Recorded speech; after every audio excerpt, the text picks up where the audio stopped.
receptive, or if it is receptive, part of that receptivity leads to power. And we think of like Kali in the Hindu tradition, who's like out there eating demons. They're like rampaging to save the good. And or you think about the courage of the women of the Christian Bible, like Mary, the Mother of God, Mary Magdalene. All the disciples are hiding. The male disciples. It's the women that are courageous enough to stick with Jesus. So there's a lot of ways of seeing power within the divine feminine that I think we also miss out on if we reject it. Absolutely. Well, power in the sense of like, speaking of like Holly, it's like, it's almost like, I know that's a horn. It's New York. What am I going to do? But I mean, it's like, focus everybody. Raw, uncut, unapologetic. Yeah, exactly. But it makes me a little rageful. Anyway, so, but even like Callie, like, it's like, yeah, feminine entity, but would be expressing like masculine qualities in that regard. You know what I mean? In that way, so it definitely goes both ways. I mean, it absolutely, it does. I just wanted to kind of put that out there. And I'm really distracted by this horn, guys. I'm sorry. Well, I'll jump into, but yeah, please do. Another piece that you talk about, and we talked about this in Reinventing Masculinity, but you actually felt it physically manifest in that, because we're so ego-driven, materialistic as masculine types. Often we put ourselves on the back burner, and that includes taking care of our health. We won't go to see the doctor as often as women do. We admit that, or rather, we won't admit that something that we're experiencing is in fact a sickness, except the man cold. My wife will tell you that the man cold is the worst thing out there, and all men will claim the same. But when it comes to anything that has to do with aging or accepting some level of quote unquote weakness, we were like, no, that's not happening to me. There's no way I'm having a heart attack.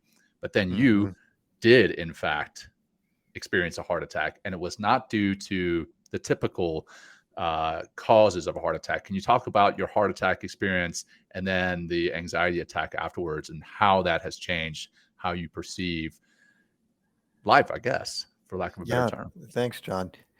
My heart attack was not traditional in the sense of the plaque buildup on the arteries of the heart from, say, eating poorly, say, or being really unfit. I'm pretty fit. Although I just I'm working to lose the COVID-19 pounds that I put on during COVID. I'm down about 9 so far. Nice. But I was stressed, as we talked about before, and that led to this crimping of an artery. It literally, I saw a picture when the doctors at Kaiser Permanente did this amazing procedure. They went in with a camera through my wrist. I had basically felt weak and nauseous on the sidewalk, like a typical expression of a heart attack, but it wasn't a dramatic one. I wasn't knocked out.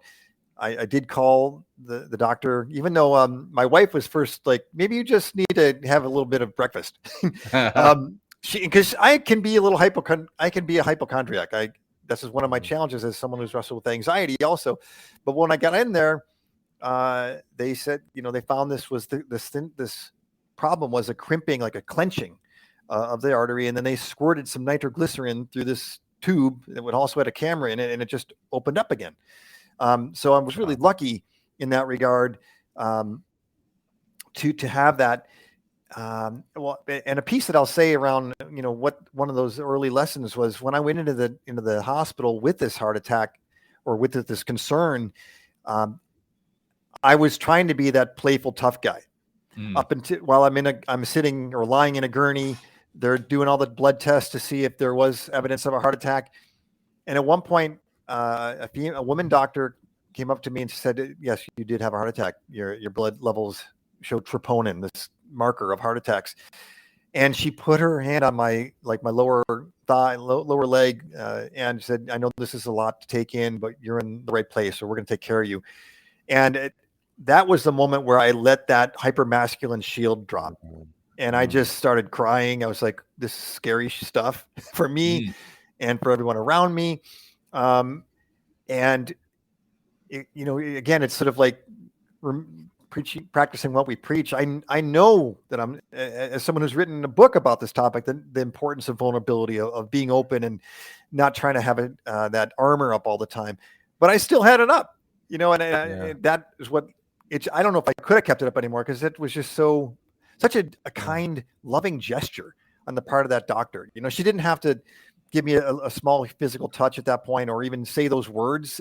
She could have just said, here's the next procedure. Instead, it was like this compassionate gesture. I understand you might be, hurting and scared, and I'm going to try to relieve that.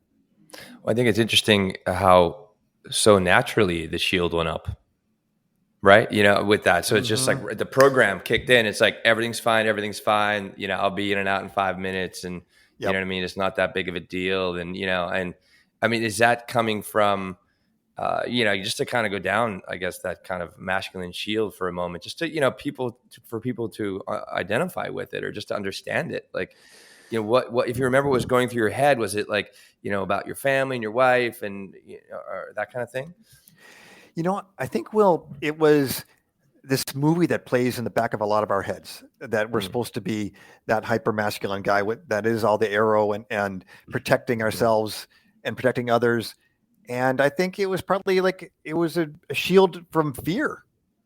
I wasn't letting myself feel the fear I really was feeling, or not letting myself express it. And then that came down, and I felt the fear, or at least, or I became more conscious of what was, I think, happening in me on some level. Well, also maybe protecting yourself from the circle, or not wanting to go there.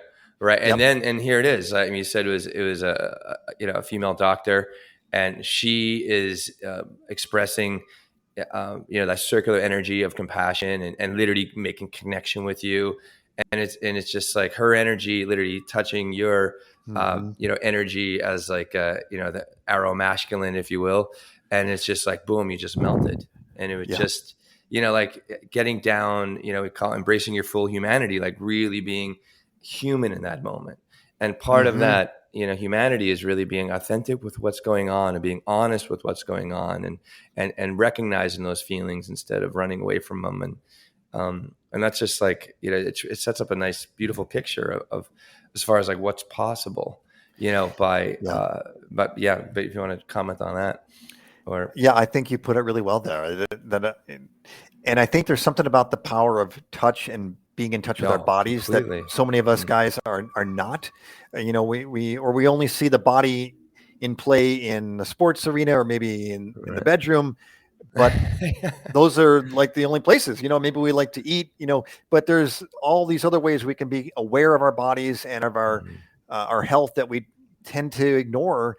That if we paid more attention to those circular, more feminine energies around how are we doing, and how are we in a still place, not just going to the goal, or having sex.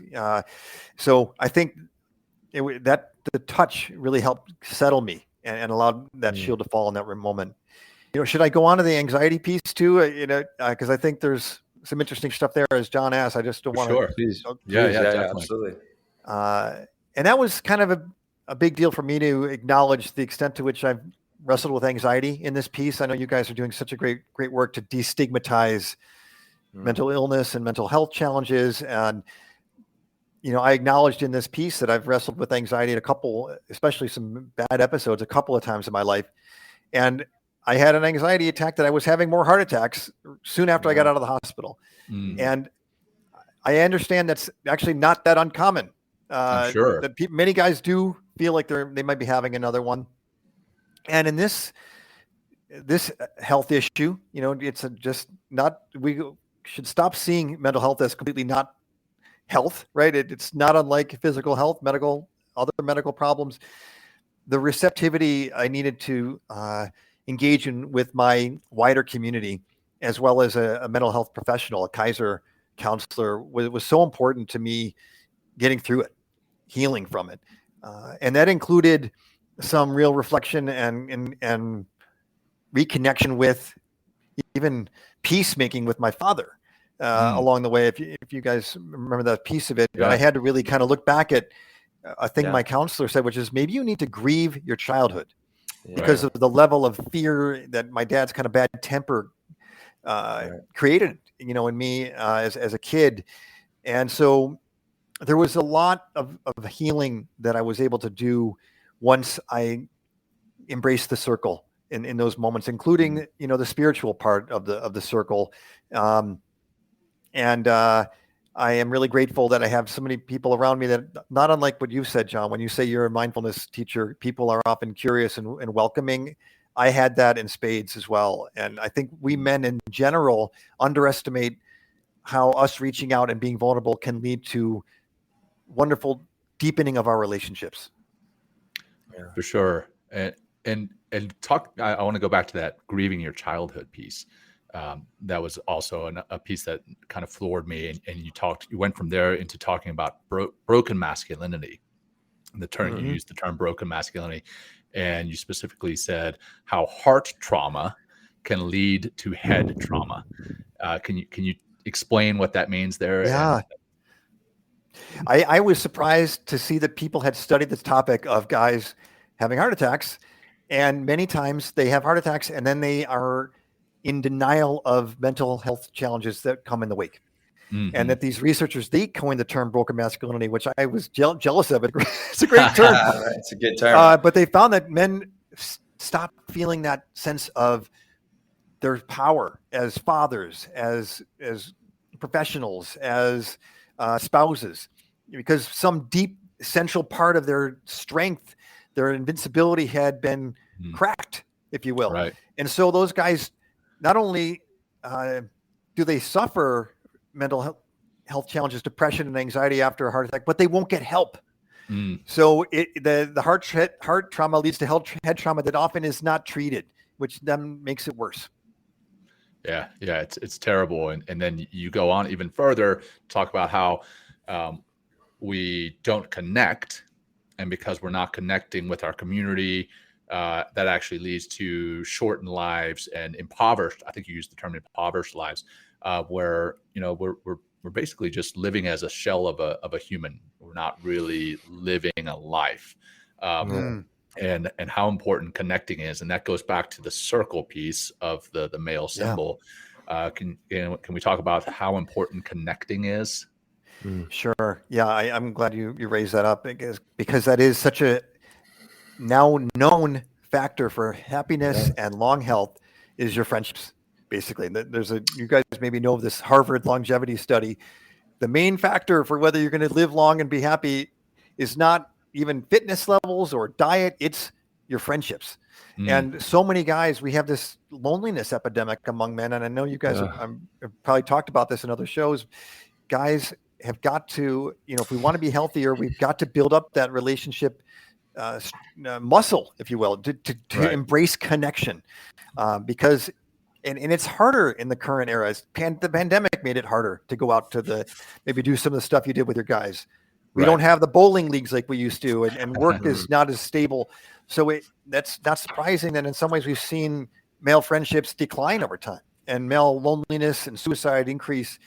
So yes, we need to connect more and to embrace it as part of who we are as human beings, as men, where it's not gay to build friendships. Not that there's anything wrong with being gay, but I think that's what prevents a lot of guys from friendships. I remember Will, you and I had this discussion. You had made a friend in New York City, a male friend, and you guys went to the beach. I remember and you're like, I don't think I've ever done that. Gone to the beach with a male friend that I just met because of like, and not that we feel that there's anything wrong with being gay or not, but that it's just that feeling of being perceived as someone who's leaning in on a relationship, which is anti-masculine. I'm masculine. I don't need any friends. And you use the term of basically being an island in and of yourself. How important it is to be connected, because being an island, we can't make it through this life alone. And we don't do it healthy. I'm sorry, John. We don't do it healthy. We don't do it healthy at all. And most of our friends, quote unquote, are really colleagues. that they're not, really good Right. friends. And then social media has made it easier to connect, but actually what you're doing is disconnecting.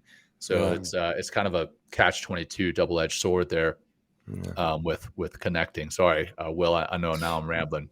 No, you're not at all, John. I mean, I just actually had, and I got to say, it's a lot of fucking fun to hang with the guys. It really went it really is. Like I actually had an opportunity last Friday, two friends that because of the pandemic and and our lives, like the last time we hung out together, and not just as men, but we had other people that was in New Year's. We went from 2020 to 2021, up on my friend's farm and stuff. It was really, really cool, a lot of fun.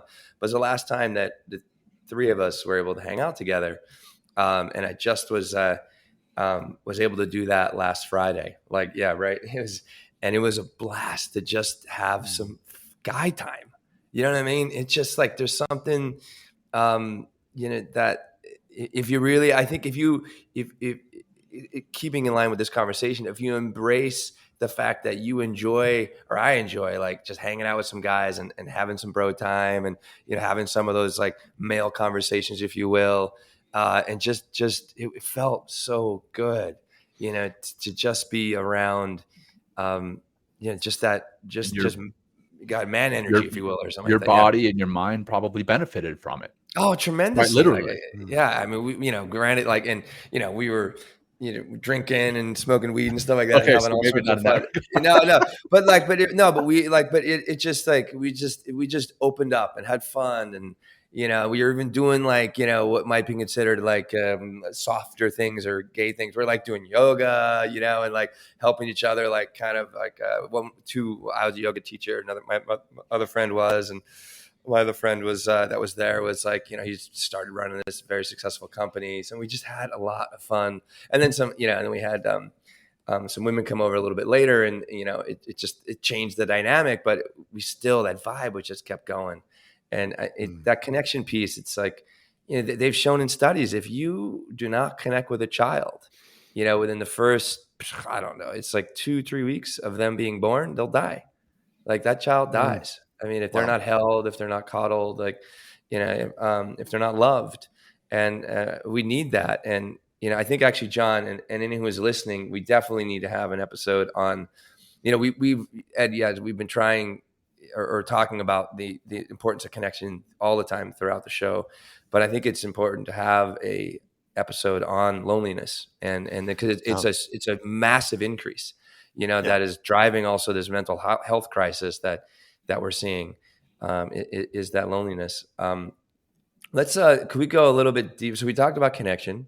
What about the the vulnerability piece of the circle of our humanity and our masculinity? And I think it's vulnerability, or being vulnerable, right? If you look, I mean, and maybe this is kind of where we go off track, right? Is I just was looking up really quick. Let's just look at the definition of vulnerability. Sure. And it says, I wrote here, what men might think. This is like kind of like confined masculine idea, but this is literally how it's defined by in dictionaries: the quality or state of being exposed to the possibility of being attacked or harmed, either physically or emotionally. Right. So that's like, so you read that, it's like, oh my God, got to get my defenses up. Here comes a shield. You know what I mean? Like no vulnerability, no vulnerability. But it also means, as far as like, which leads to a more fulfilling life and, greater relationships, is a willingness to show emotion or to allow one's weakness to be seen or known, willingness to risk being emotionally hurt. So why do we talk about, and vulnerability comes out a lot. I mean, what I like about as we continually develop this show, John, like we have more and more men reaching out to us like, I want to talk about vulnerability. I want to talk about vulnerability. So let's just talk about vulnerability again. And maybe also tying it, Ed, to the need for vulnerability as you're going through, this health crisis that you had with this heart attack, and how you let people in and how people are taking care of you. And so let's talk about vulnerability again. Thanks, Will. I gotta be vulnerable again. Yes. Suck it up. Okay. No, I be vulnerable. I love that you brought the different definition from the dictionary in, because most men these days are not at risk of getting killed, right? In America, I mean, maybe, well, that's a good point. I mean, some men are for sure, especially like in some. Such a small percentage, right? Like yeah, it's a small so percentage, small. but in like inner cities, you have a much higher chance. But I think what I'm struck by, though, is that even if you have that physical question of vulnerability, like there's so much about the traditional masculinity that honors that. Like you're taking you're being brave to be vulnerable, right? And Brene Brown talks a lot about this. So even just being exposing yourself, opening your arms as opposed to having that closed arms crossed over your chest posture suggests I'm bring it. I'm ready to engage with you. Let me hear your ideas or whatever you're going to bring. I'm comfortable enough in my own skin and how I'm standing that I can respond to you and not have to put up this, be in this crouch of combat. So I think there's something that there can be a conventionally manly approach to experimenting with vulnerability. And then on the emotional side, the side of exposing ourselves to what could be ridicule, say, or being looked down on in some fashion, it is needed, and it doesn't necessarily have to mean you have to expose all of your skeletons in your closet, all your worst sides. There's some great work out of Stanford Business School that suggests just expose 15% more than you otherwise would. David Bradford and I'm forgetting his co-author's name, but they have a book called Connect, and that's their strategy. Like, you don't have to feel like you've overdone it if you just put out 15% more, and then you can see if there's a reciprocation to build that deeper relationship. And in my case, with this piece and with this experience I had with anxiety, I was telling people, yeah, I was afraid I was incontinent when I first had a kid. I mean, how embarrassed! That's almost like the ultimate unmanly thing, not being able to control when you pee, right? Right. And it was like, in fact, I wasn't incontinent, but just the fear of it was so embarrassing. But the more I talked to people about that and what I was experiencing with a heart attack, so many people told me, yeah, I've had anxiety problems too, or I've had some kind of mental health challenge. And the level of depth in the friendships and the loving relationships I have with family and friends and also colleagues, you may have heard me say, like some of the people outside of my inner circle that I shared with, I feel like we're ready to be together for the rest of our lives. That's the level of intimacy that got built by me being vulnerable. Yeah. But you have to be mindful about it too, because you just mentioned the doctor who put her arm on your leg and told you, hey, that things are going to be okay. We're going to get you better. And in that moment, you kind of took the shield down. Now you're vulnerable again. But then you further talk about how when you're in the hospital and you're getting the get well soon cards and you're there in your your gown that's open in the back and you're like, yeah, then the He-Man, like the He-Man ultra masculine side comes back in you and like, oh no, I'm going to be masculine, I'm going to be okay. And then I think that's where the mindfulness comes into play, is that you have to be mindful that that's what you're doing again. And then, okay, I can drop this shield. I can drop the shield and I'm okay. And that's, I think, the tie-in between the two. But can you talk about how you notice that? And it's basically like a switch that we have to be aware gets tripped without our paying attention. And if not, if we're not paying attention, then that can really lead to detrimental relationships, detrimental health, and a lack of fulfillment. So true, John. I think of the word practice being valuable in this regard, because mindfulness for me, and I'm curious about for you guys, it's not one and done. For me, it's every day. It's a muscle, every right? day. Okay, you have to keep worrying. You have to deal with those sirens every day, right? Well, and practice. Thank you. Yeah. Fuck. I'm kidding. But so why'd you have to bring that shit up? I'm kidding. Sorry. Right. So yeah, I am far from perfect at it, but I'm incrementally getting better. So I was able to notice, okay, it's creeping back in, that I feeling like a loser and weak, that I'm being cared for by all these people with their cards, as you put it, Right. John, and they're sending me all these great wishes of well-being, and I just had to, pry the circle open, you might say, to let that I like love that. in, really. And I would say, just even this last weekend, I spent a lovely weekend at an author's retreat of the folks that write books for the same publisher as Reinventing Masculinity, Barrett Kohler Publishers. And I walked a labyrinth. You guys have probably heard, know about labyrinths, and that idea of being, it's a meditative practice to go through this journey in a physical space. And I realized that movie of not being the enough of a guy, enough of a person is so strong, because I'm considering writing another book that would be maybe based on this piece, among others. It's like a more of a memoir, a masculinity memoir. And in that labyrinth, I was like feeling the power of ancestors before me saying, "You got this." Like, you why not you? Don't doubt yourself so much. So that was a moment of becoming mindful of the doubts that plague me, and I think plague a lot of guys, that we don't feel like we measure up. Does that resonate for you guys? 100%. Yeah, it definitely does. It's like, the practice can help with that too. That, instead of collapsing into that negativity bias, or, or only,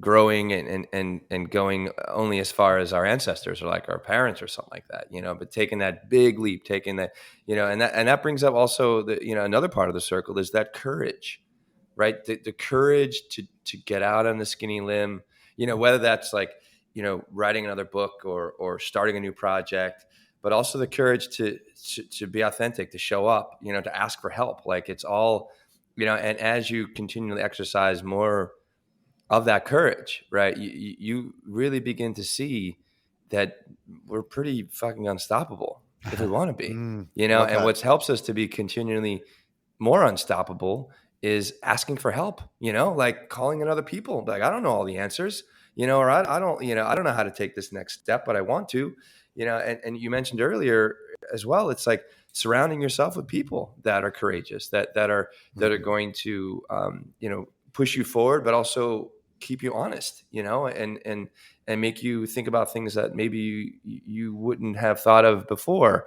or without having that influence in your life. And that's connection. I mean, so that's, and what's this leading to, right? All this leads to growth, right? All this leads to growth. And if you're growing on the inside and you're taking that energy out into the world, like, you're inspiring others to grow. And it's like, instead of being in the island again, and just like, I can do it, man. I forget the quote about, if you want to go fast, go alone, right? If you want to go far, go together. Right. And, and it works the only way we've created this entire society, this beautiful world. I mean, I live in the city, like these giant fucking skyscrapers all over the architecture that goes into them, like the math, and then the hard work that it takes. I mean, it's completely impossible without us collaborating, connecting, cooperating, and what really makes anything thrive is that compassion, that connection, that authenticity. Will, I feel like you're just laying the groundwork for covering the 5 C's. Let's do it. I think you covered 3 of them there. Courage, connection. I don't know what else you said. Curiosity and commitment. Yeah. So I know we covered this in our first Reinventing Masculinity episode, but Ed, if you could unpack the 5 C's from Reinventing Masculinity and explain that to the audience, if you have that at the ready. Sure. I got it right here at the ready. Yeah, you guys you've named them wonderfully. Like, we see the 5 C's as a path to liberating masculinity, to breaking out of some of those confines, to living that full Arrow circle masculinity, the whole humanity piece. And you just named them, like curiosity. Start asking these questions that kind of get, again, smushed out of us when we're kids. You're not showing up as the smartest guy in the room and the best if you start asking questions.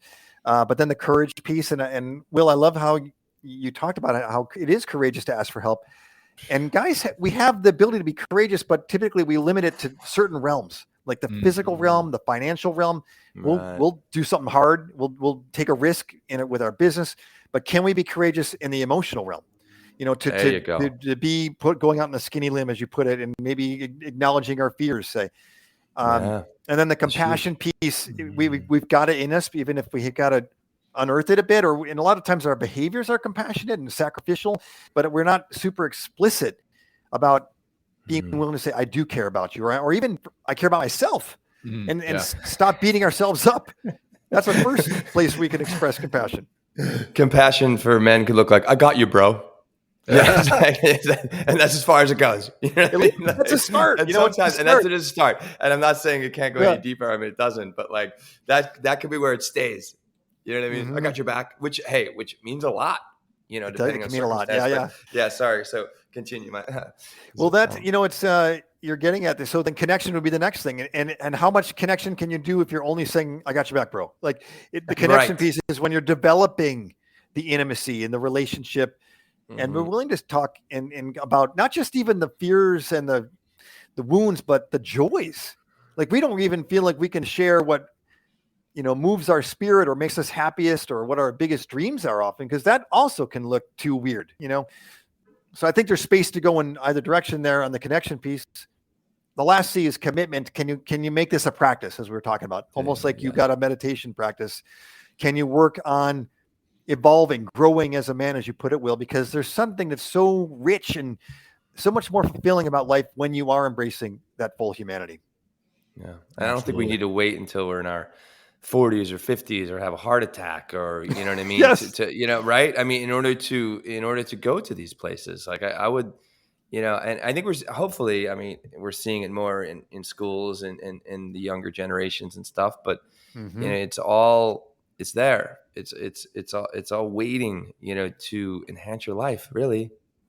Tremendously. Yeah, please. Yeah, and I totally agree. And I do think there's stuff happening with like socio-emotional learning in schools. Yes. John's kid is probably going to be benefiting from this. How old is you got a daughter, John, or two? I've got 3 kids, 5-year-old. Yeah. So since we talked, we've had another one. We had a 5-year-old, a 3-year-old, and a 1-year-old. So okay, you're spacing them out nice and evenly. Yeah. Well, they're teaching. My kids got trained in like conflict resolution skills that were such that when my brother, sometimes I can think of him as my brother, my son got into a scuffle with one of his best friends, and the guy shoved him into a garbage can. He's like, you can't do that to me if we're going to be friends anymore. That it was, rather than like feeling really small or getting into a fist fight, it was talking with him in a kind of clear, I think he said, I don't feel safe with you when you do that. And you can't do that to me and be friends. So it was like, oh my God, why didn't I do that with the bullies way back in the day? That's what's been trained for the kids. And if we, Will, you were making me think it is an individual thing to make your life better, but we need, I think, to embrace this divine feminine spirit for the world right now. Right. Because that's what we need, and there's a great quote from Matthew Fox, a scholar. Can I just read this one thing he says about how he thinks we've banished the divine feminine for about 1,000 years or so, or a couple thousand years. And he says, the male soul has been profoundly wounded by this history, as has the female soul. Today, the stakes for finding a sacred marriage of the divine feminine and sacred masculine have never been higher. Our survival hangs in the balance. And to me, that's about global warming. It's about stopping wars. It's about reducing the inequality that leads to populism. It undermines democracy. It's a global issue, not just a personal one, as I see it. Sure. Yeah. Oh, 100%. Absolutely. Maybe I think we've kind of like we maybe have not given enough props to the arrow side a little bit of masculinity. I know we kind of like trashed it a little bit, or in the ways that it becomes toxic, the ways that it becomes turns into violence or turns into anxiety or turns into a heart attack. So maybe can we just maybe touch on how the arrow helps us, and then maybe and then bring it back, and then the whole, again, the humanity, we call it, humanity, embracing your humanity. Like, so you can still be a man, be masculine, but like, you're going to be a better man and a better human. and have better humanity if you're all of it. So let's maybe talk about the arrow a little bit, and how it's helped our lives or something, if you will. I'm glad you're asking that. I mean, from my perspective, I think I want to honor that arrow and the way it's played out, like in things like John's service, in the military, when we've got people sacrificing their lives, a lot of men or women embracing that kind of arrow, spear energy and actual arms to protect people, to battle, repressive regimes, that sort of thing. I also think in the more day-to-day life, like being purposeful, like having a plan, like having a goal that you're going after, and accomplishing things for your family, for yourself, for the good of the wider world. Entrepreneurs have a lot of that kind of arrow energy. These things are all, I think, honorable and noble. I think in my own case, I'm just thinking about losing weight. Like I'm being very mindful in a kind of, I think, arrow way, but like I'm going to exercise more. I'm going to like be eating less. And it's like very focused, that's the arrow energy to like, I want to get a little fitter and get past COVID-19 here. So I think it's super important. That's why I love that quote from Matthew Fox. It's the marriage of the divine feminine and the sacred masculine. That is what we need. So I don't know if that helps address the question you're asking, Will, but that's how I see them. Well, it's being strategic, I think, is part. You know what I mean? Yes. Like, setting up the dominoes and then knocking them down and working towards goals, I think, is very important. And I mean, I think it's I think of the arrow as leading. Being a leader, not a boss. That's a little bit. That's kind of the arrow gets a little bold and a little too sharp sometimes, and a little too aggressive, like thrusting or something. But being a good leader, I mean, you have a direction to go in, and how do you lead? And we've had boss versus leader, 2 episodes on boss versus leader, talk about what it makes an effective leader. And a lot of it is, it's a marriage and a balance between the circular and the arrow. And here's an ambulance guy. Hey, you go. I'll take over. You. So we love you. That's it, right? So, sorry. Well, I mean, it comes back to what you were talking about earlier, Will and Ed. We have both sides, literally on both sides of our body. I mean, if we were to just cut one half of our body off, I mean, what does that do for us? We have both. We have that masculine and feminine energy, and they are in all of us.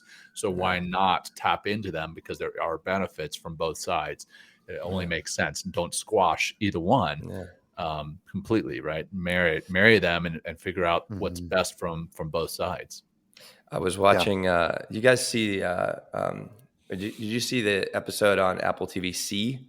SCE. I've seen the first episode. It's pretty. I mean, I don't know. Maybe this brings out my masculine side. I like the violence in it sometimes. You know what I mean? Like seeing all the. But there's this. Actually, I was watching yesterday's episode, and it was a father to son scene, and like the father was help fathering his son, and he's a prince, and he was talking about, he goes, what makes a great king, because you can be king someday, and you can see I'm not going to be king. He goes, is compassion, is being compassionate. Oh wow, right, and which is great, right? But also the next sentence, he goes, I don't have as much compassion, and I think that's what makes me a warrior, or something like that. So it's like, it was interesting to hear him having this very touching conversation, talking about compassion, talking about like, I think to be a warrior, right, you need, there's got to be, maybe you can talk to this, John, a little bit. There's got to be some of like, no, like it's not humans. They're like enemies or something like that. So no, it is tough to be fully compassionate towards your fellow human being on the battlefield.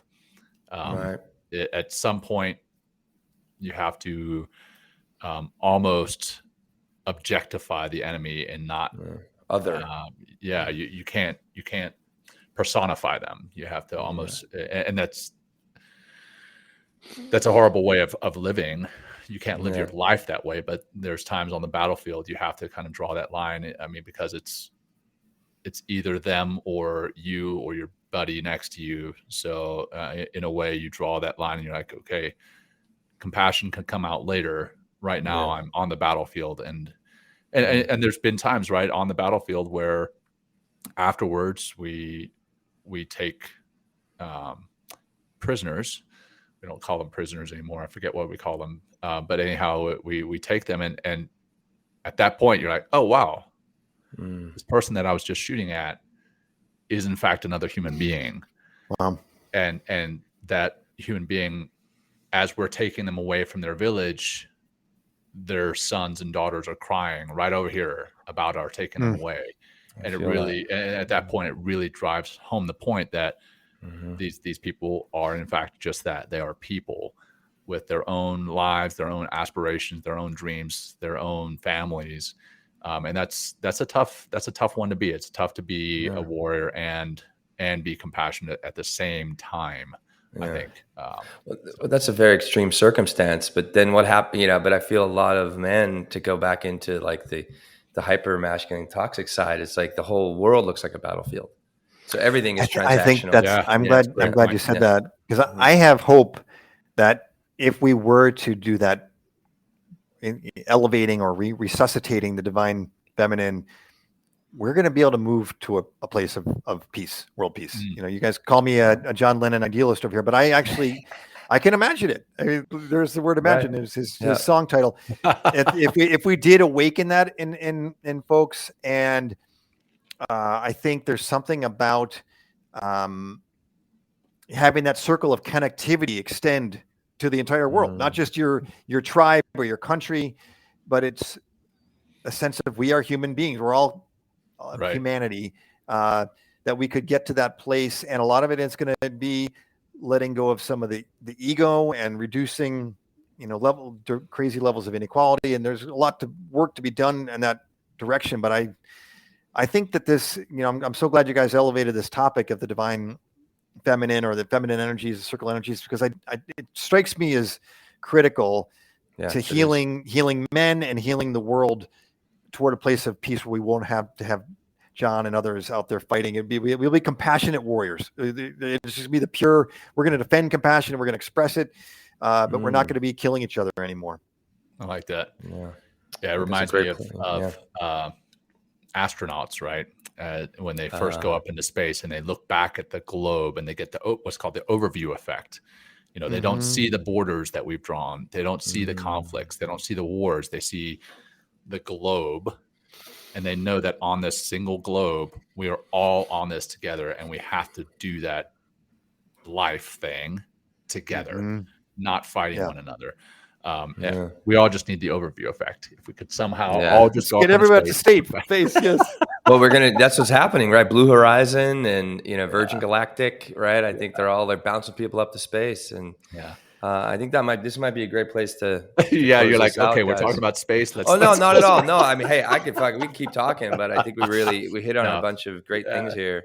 And Ed, if you want to just close with some words, or please promote anything that's coming up, because I love what you're doing, Ed, in the world, and thank you. I mean, I can't thank you enough for this book.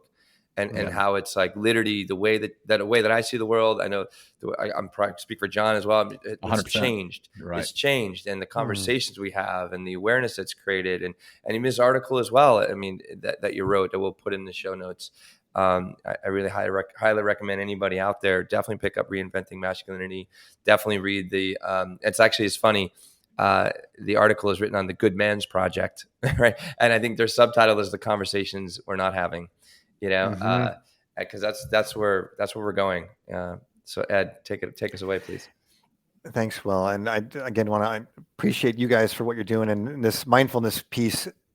That is a path forward too. You get them to space, or get them to sit in space. We're gonna fucking meditate in space. That's what we're doing. Right? That's a double whammy. That'll really accelerate our progress, right? I guess just to sum things up from my perspective is. To be a whole human being, you have to acknowledge and revere and celebrate the masculine and the feminine that we all have in us. And there is such a benefit to it. You can have such a fuller life if we do that as men. Awesome. Thank you so much, Ed. Thanks again for being here with us today, and for the books you've written, for the articles you've written. We'll put all that in the show notes. We look forward to your next book coming out. Sounds like it's going to be a very vulnerable and open book, really expressing your true strength and your humanity. And I love that you're doing that. So thank you for the work that you're doing. And for our audience, if you've liked this episode, check out Ed. We'll put his how to get a hold of him in the show notes and everything else. And thanks for tuning in. If this episode has resonated with you, please share it with a friend, a family member, a male buddy who maybe needs to hear this, or a masculine type buddy. Share it with them because it is important that we get this work out there. We're not out there for our egos, at least not all the time. But there's a balance there too, right? We're wanting to share this work with you and your friends and your family and everyone to make this world a better place. So thanks for tuning in, and until next time, peace. Peace, everybody. Thank you, Ed. Joining us today. We hope you walk away with some new tools and insights to guide you on your life journey. New episodes are being published every week, so please join us again for some meaningful discussion. For more information, please check out mentalkingmindfulness.com.